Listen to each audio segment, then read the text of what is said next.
Hi, this is Randy Finney with the Right Side of the Chart, and today is Tuesday, October 16th, 2018. In this video, I want to take a look at the gold mining stocks, and I wanted to share some individual trade ideas. There's so many out there, and I often say this, if you get the call right on gold or GDX, or both really, because GDX, the miners will follow the price of gold, you can do a lot better by sniffing out the most bullish setups and trading the individual gold stocks with the best technicals. So I wanted to share that. Now we already have several trade ideas. If you're new to trading, investing, don't have the time, the effort to diversify and track a handful, because if you go with individual stocks, you would need to diversify because you might get pick the one that doesn't pan out. So ideally, it's a half dozen or more is a minimum diversification in a sector, in my opinion. But again, you could supplement a GDX trade. Now we have GDX as an official long trade, PPLT, which is a platinum ETF, and GLD, which is a gold ETF. So quite a bit of exposure there. And but again, I wouldn't do the video if I didn't think there were trading opportunities. And I also like to do highlights on whether it's a stock market update or, in this case, gold mining stocks on a day they're down. Somebody asked me the other day when we were right here, hey, is it a good time to add to gold? I said, or GDX, and I said, no, I don't think so, because it just had this big spike up. You get overbought in the near term, but now it is. You can see we're down today. Gold's actually up, GDX, and this is normal. These miners have moved up, and this is again a sector ETF, not any one stock, and it's gone up over 12% in just the last week or so here. So this is normal, healthy price action. You can see I had that resistance level there at 1980. That was right around the top of that gap, maybe hair below, a hair above it, and it's also where that candlestick stopped that day. So we punched up through there, which was bullish. Now we took that level out. It was resistance. It was taken out, and resistance once broken acts as support. So number one, this is an objective area to add. That doesn't guarantee it won't pull back anymore. It doesn't guarantee this whole head and shoulders pattern won't fail. But if you're new to the site or new to my analysis, this is what I was focusing on. This is called an inverse head and shoulders. It's a bottoming pattern. In this case, you had a pattern with two right shoulders, which is perfectly normal. Sometimes you get two left shoulders. They call that a complex head and shoulders, or a complex inverse head and shoulders in this case. You flip this upside down, it's a topping pattern after an extended uptrend, and that's bearish. But when you have an inverse head and shoulders, that is bullish. It's a reversal pattern. So far, so good. And everything you want to see on a breakout, which is an impulsive move, above average volume. So all the check marks are there. There's still a little bit I want to see happen on the U.S. dollar. We're not out of the woods yet. Gold has broken out. The miners have broken out, and I'm still waiting for pretty concrete evidence of a major top in the dollar. That will help to seal the deal here.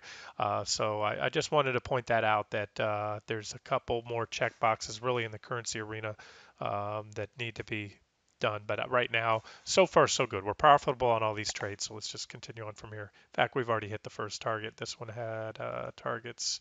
Where were they? I must have used it on another time frame. All right, this was the inverse head and shoulders pattern, the measured target.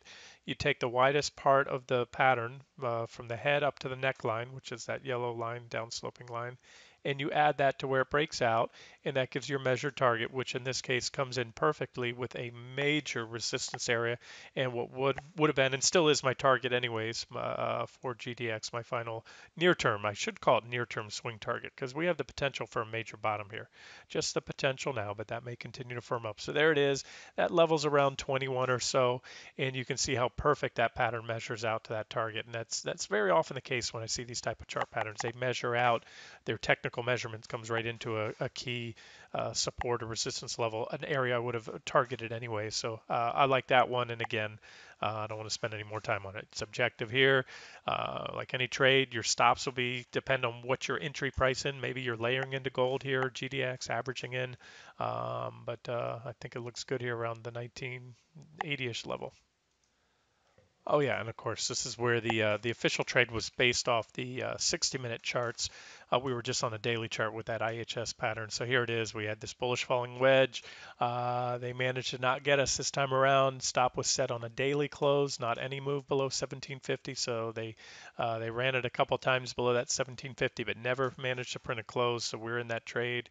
and very profitable on it so far. And we hit, as you can see, we hit the first and then the second target. And when we hit the first target, I expected a continued move up to T2, and that's again where then I said the other day I posted some divergences on the 60-minute chart of gold and expected a pullback there, which is exactly what we had. So far this trade is playing out perfectly to the T. The only thing it could have done better is not consolidate for a little while here after it broke out, but that's fine. And that's, again, I often say that's why I don't like to trade options, because if you had options and you were betting on a move up to this 2036 level by this point after the breakout, which could have easily happened, well, your options would have expired. But that's why I like stocks ETFs. You don't have to be right on the timing, just right on the directional call. As long as you're not stopped out, give the trade time and it pans out. And usually the charts will play out. The majority of trades that we've had, that didn't pan out this year, we saw our stops just barely clipped. Usually stop raids, and so I'm starting to pad those stops, give it a little more room, or use these daily closing basis, and help. That's helped to avoid a few already.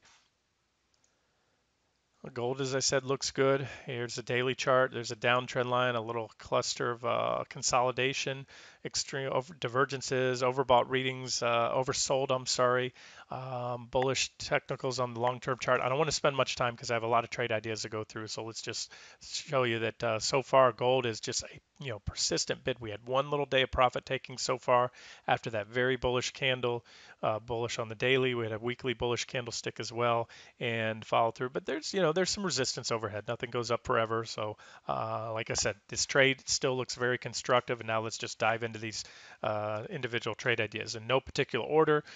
Some of these are actionable now, some are setups, and some might have already broken out. But I'll still point out some target levels. I've covered a lot of these stocks in the past. Here's GG. I'm not crazy about that downtrend line. Looks like a falling wedge. We can tighten it up like that. That's probably a better fit. And what I have there, you can see it sort of failing at that previous reaction high. Again, remember, GDX is down pretty sharply today. Not big for GDX. This is run-of-the-mill move for gold mining stocks, 2%. They're much more volatile than the stock market, even the stock market ETFs like QQQ and SPY.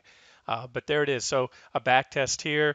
Worst case scenario, and I still have until I can see the currencies firm up. There is a potential for gold itself, and that would take GDX down along with it to make one more thrust down, undercut the lows, wash out all the longs that stepped in here, pull in a little more shorts, the naysayers, and then reverse it hard. That would be a nice scenario. It'd give us bullish divergence on a lot of these stocks on the daily time frame, on gold and everything else.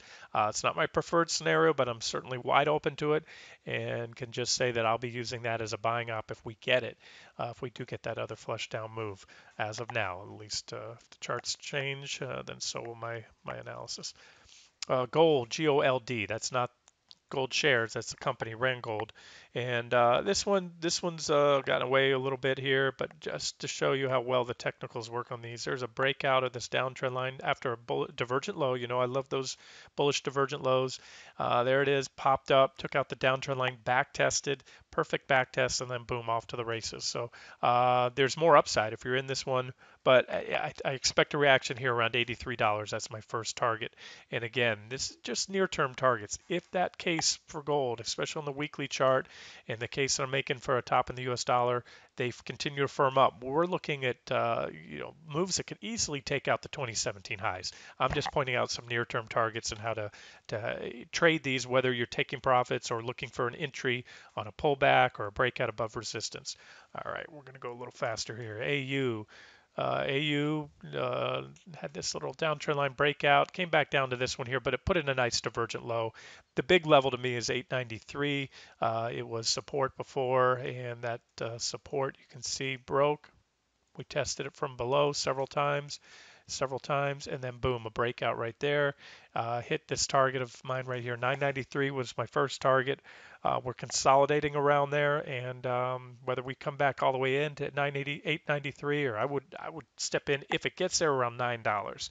I don't think it'll come all the way back there. Anything's possible, but you could step in there with a stop below, and either way, whether we pull back that much or not. I'm not favoring that, but it's possible. I still think we come up here at about 1083, so that would be the scenario there for AU. All right, KGC. KGC, this one hasn't run yet. Nice little area of consolidation down here. You can see we could draw a downtrend line right here as well. Right around off that point there. Let's do it right like that. So look for a breakout also around that 310-ish level, and I don't see anything stopping this one until it gets to about 350. So do the math. It's 286 now. Move up to 350. That's a pretty significant level there. It's a pretty good run here. I can do the math for you with my measuring tool. About 23% or so from where we're at right now. Next one up is BTG. BTG, this one just recently broke out, and you can see how these things move. Look at the breakout, back test, or a little kickback rally. And since the breakout around 232, which was price resistance as well as that downtrend line, this sucker's already run about 17.5%. Just overshot this 264 target. It's working off some overbought conditions, but if it can hold that level or dip below and regain it again, next stop is up here, 290 to $3 level, then 320, and then 355. All right, GFI. I have a question mark around that one. Oh yeah, but only because it's kind of gotten away. This means head and shoulders. Sometimes I'm too busy. I just grab the little note tool, and instead of typing everything, this is your left shoulder, head, right shoulder. Beautiful, beautiful little head and shoulders pattern. Just a great example of technical analysis. If you're new to trading, you can look up inverse head and shoulders. I mean, this thing has just perfect symmetry, everything you want to see. Well-defined neckline, impulsive breakout, and boom, we hit that. That's my first target there, 295. Hit it yesterday, and again today. We're stalling there. You can see that little reaction there, but it's real thin. If we get above there, above yesterday's highs, this one, and I think it will, heads up to 335 at least, and probably ultimately this 368, 370-ish area before some consolidation and maybe build up the energy to move higher. Again, and all these are contingent on the case for gold firming up, because I promise you, barring the temporary short-term disconnects from time to time where one gold or GDX, like today, gold's up, GDX is down pretty sharply in a lot of these stocks, that the miners will follow the metal. AGI, divergent low, resistance right here. We need to take it out. Keep in mind, these are volatile stocks. You see a little spike, a couple spikes there, but that's not an impulsive breakout, these little spikes above. You need to see 495, call it $5 now, go with conviction. Nothing stopping this one till 594. That's a dollar move on a $5 stock. That's about 20% or so, and then you can see some other targets. All right, that's AGI. Next one, IAG.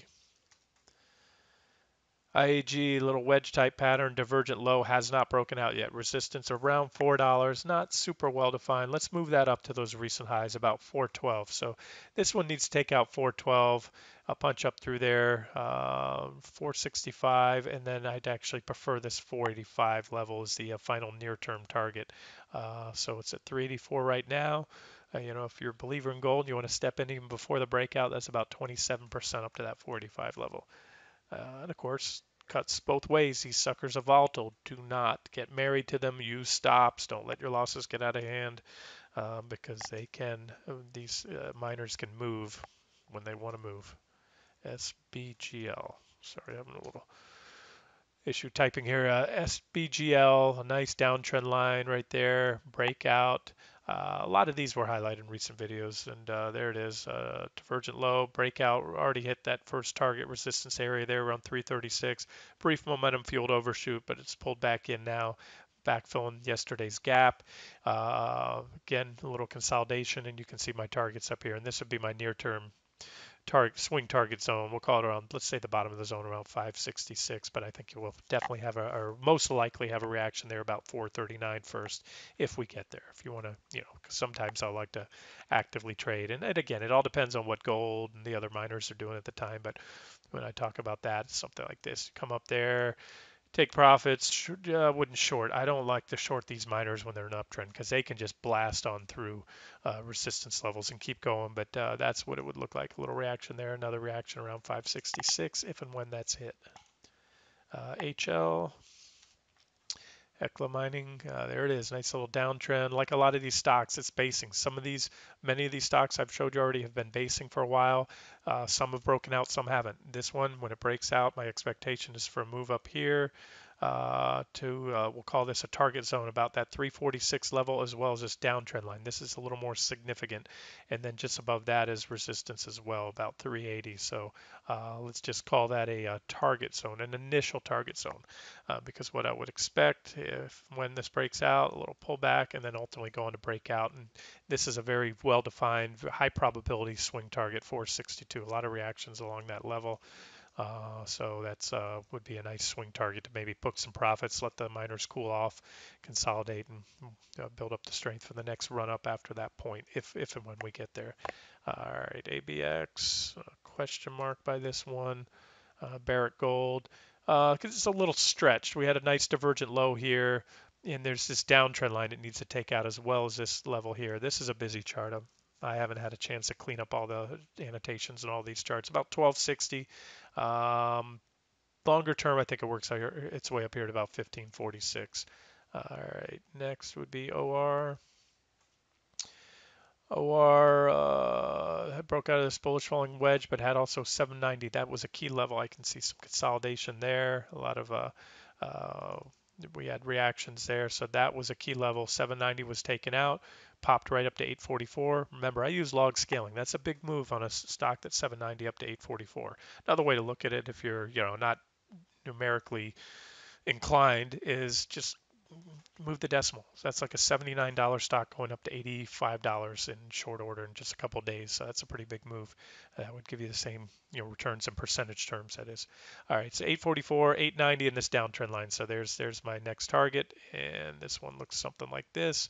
Consolidate here. If you can buy it at 790 with a stop below, great. Come back up, run it up to 890 or that trend line. Little consolidation going to break out, and then there's just a lot of upside in this one. Down the line again if the charts for gold continue to firm up. AG, I don't think I covered this. I may have duplicated some of these symbols. No, that one's a little messy. Let's move on to the next one. CDE. CD, oh, this one can run when it wants to run. I've traded this for many years. It looks like it was an active trade or maybe an unofficial trade idea recently. But there's that level, 586. Look at that. Look at all that consolidation. Look at all the attempts there around that 586 level and nothing. Thin zone if it breaks that. So it goes up here to that's an adjusted target. So that level is probably a little bit above 707, 727. I actually was pretty liberal with that target. And then 896. So you can see the targets there. A lot of potential on that one. So what you want to do on these is set price alerts, but you have to kind of watch everything. You have to watch gold. In other words, if this one broke out tomorrow, but then there's some gold's really down and it's doing some technical damage, the rest of the miners are down, that breakout might fail. Birds of a feather flock together. So you want to see, gold and GDX and all that, those charts holding up. And if gold's pulling back to support, just like GDX is today, that's fine too. But better to get a breakout on a day that they're all moving. It's more likely to stick. That's CDE. I've got to jump over. I have a couple of silver miners here too. Nope, that's not it. MAG. MAG, look, there's another nice little inverse head and shoulders. There's your neckline, left shoulder, head, right shoulder, measured target up to 973. There's a potential target there at 937 before then. Hit a little consolidation there and then come on and hit this trend line, consolidate and break out for a longer term trade. And again, remember these stocks, a lot of them have had the snot knocked out of them. This was a, $17, $18 stock. It's down to $8 now. So if it can even get up to those highs, those highs from back in 2016, that's a pretty big move from where we're at right now. So I wouldn't spend enough time doing coverage on so many individual setups if the potential just wasn't worth it. USAS, American Silver Corp, downtrend line, little consolidation area down here. Tried to break out. I need to add another line that's at a second failure right here around 261. So this one needs to take out 261. There's your targets right there. All right, where were we? TAHO next. Tahoe Resources. Must have had a chart marked up somewhere else on this one. This chart's not real clean. Let's move on to the next one. HMY. Harmony Gold, this one's already moving, but it really bigger picture, it looks like it's going to have some, it needs to clear out. It's sort of a big base. This is a daily chart. Now, this is a 2-year daily chart. So this is about a year and a half of basing right there. So if it breaks out, it has much longer term bullish implications. There you can see it on a weekly chart. And so, here's a stock that back a few years ago was trading at 15, and you can buy it at 206 now. Doesn't guarantee or even remotely guarantee that it's going to be back to 15 anytime soon. It doesn't guarantee. You got to be careful. As I do this video, the lower the price on these stocks, typically the more risk there is. So be careful if I don't mention it, especially when you get down to the penny stocks or $1, sub $2 stocks. But again, the potential's there, and what I do is I take a shotgun approach to sprinkle money around, very small positions. A lot of those you can overweight your favorite positions or overweight those that are like Barrick Gold, the bigger companies where you have less risk than these smaller mining stocks. This one, MUX, I need to do a little work on this chart, but it's also basing and needs to clear out these two previous highs right here, and then it can maybe run. If I had time, I'd go over the weekly charts on these, but as it is, I'll probably have to cut this video short before I cover all these stocks. And again, this is just my cold down watch list. I went through probably 100 or more miners, and I've got a list in front of me about, I don't know, looks to be about 40 or so. EGO, Eldorado Gold, downtrend line right there. Divergence extends. I haven't updated this chart in a while. I'm surprised. I must have been using a different board the other night when I was going through some of these, but either way, let's see it take that downtrend line. Oh, also, that's what I like about it. 104. We'll call that $1. Stocks usually pop. They don't want to trade below $1 too long, or they risk being delisted. And so usually the powers that be will try to get them and pop them above that dollar. And if they get above there, other buyers will come in. Now it's no longer a penny stock. So pop it above $1. Let's see, $1.04 to be safe in that trend line. This one, and it holds up, but you got to be careful with penny stocks. This one you could wake up to a bankruptcy filing, so you don't put a lot of money in a penny stock. That's just investing and trading 101. Trade any of these stocks at your risk, of course. All right, that was EGO, SAND. There it is, downtrend line, wedge type pattern, and this kind of meshes. You can see some of these I have these divergence lines like drawn. This one doesn't or didn't have divergence at the low, but will if it gets rejected here, especially if the metals and the miners take one last thrust down to wash out, at the last of the weak handed longs, suck in some more shorts and build up fuel for a big breakout. That's what happened back in early 2016. There was a flush out move in GDX, and I had outlined that scenario before it even happened. And when it happened, that was the biggest move we've seen in years, if not decades, in the miners, an explosive rally. So this is one potential scenario. But if that doesn't happen, we could still get a rally on this one on a breakout above the trend line. But I wouldn't take a trend line break. I'd wait for 424 because that is pretty decent resistance right there. So there's your buy signal, break over 424, maybe a pullback here to the 394 support. And if they go much lower, then be careful. If you're gonna, if we're gonna get that washout scenario, you're gonna feel a lot of pain if you try to ride it out down there. That one could drop another 20% or so before it puts in a divergent low, and even then, there's no guarantee that it puts in a divergent low and reverses. But that's where I'm leaning them. Really, think the outlook for these guys in the next year or two is very promising, much better than the U.S. stock market. I'll say that right now. NGD, a little wedge pattern, may need another thrust down within, but you have nice divergences even if you get another low in this one. Low price sucker under $1, but again, if it just recently went below $1, if they can pop it back above $1, it'll probably rally, come in and hit this downtrend line here, maybe even get up that two and change level there where it was not too long ago. KL. Kirkland Lake Gold. Here's one that's not a bottoming play. Here's one that's been bucking the trend. This company must be real efficient, must be sitting on some really nice reserves. But for whatever reason, here's a 2-year chart, and this guy has been in a clear uptrend. So again, not a bottoming play. There was a divergent high. Those were buying ops or shorting ops if you want to short a pullback. But this one brought us back to the trend line. So if you can buy it close to this trend line, that's trend trading 101. You have an established trend, a stock that looks good, a sector that looks good, buy on pullbacks to support with a stop not too far below. And, the sky's the limit. I don't want to say the sky's the limit. I'd have to look at weekly charts, maybe do some Fibonacci projections to give you price targets. But stock like that, if you believe in the trend for miners going forward, just let it run with stops in place, trailing stops. You might be pleasantly surprised how far those things can go. NG Nova Gold, this one took out a downtrend line recently, but it's stalling here around that 422 support.